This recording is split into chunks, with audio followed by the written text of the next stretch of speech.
Alam niyo ba na na-expire pala yung mga mattresses o mga foam sa ating mga kama? Hindi ko din alam hanggang sinabi sa akin ng aking asawa. Hello everyone! So for today's video, tara samahan nyo kami. Bibili kami ng bagong mattress para sa aming bed. Sabi kasi ng asawa ko, sumasakit na daw ang kanyang likod kapag bumabangon siya sa umaga. Kaya sabi niya, expired na daw ang aming mattress. Napaisip tuloy ako, nag-expire pala ang higaan.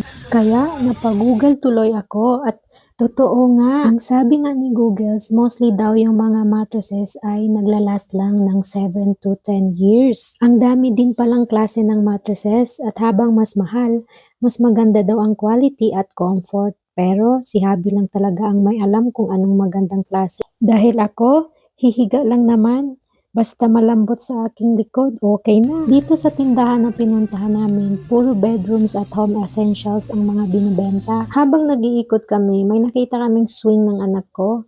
Ang ganda sana at gustong-gusto niya, pero hindi naman yun ang pinuntahan namin, kaya pass muna tayo doon. Pero yun nga, hindi pwede kung hindi subukan. Buti na lang guys, walang masyadong nagbabantay dito. Bali isang tao lang ang nagbabantay at wala yung buntod ng buntot sa'yo, kaya ayan.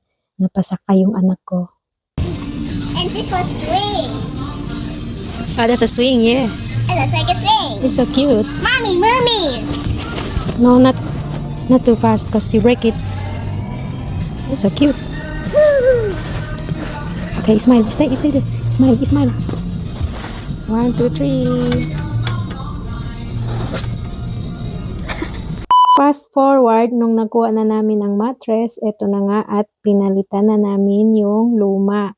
Hindi ko in-expect na sobrang bigat pala nito guys. Hindi kaya ng isang tao lang. Kaya tinulungan ko na si Habi. Tinanggal na muna namin yung plastic bago pa ipasok sa room. Siya nga pala guys, matagal na itong video. Tamad kasi talaga ako mag voice over guys. Kaya ngayon ko lang to na-edit. I-delete ko na sana guys kasi napupuno na yung aking phone. Kaya lang naisip ko na sayang yung 0.01.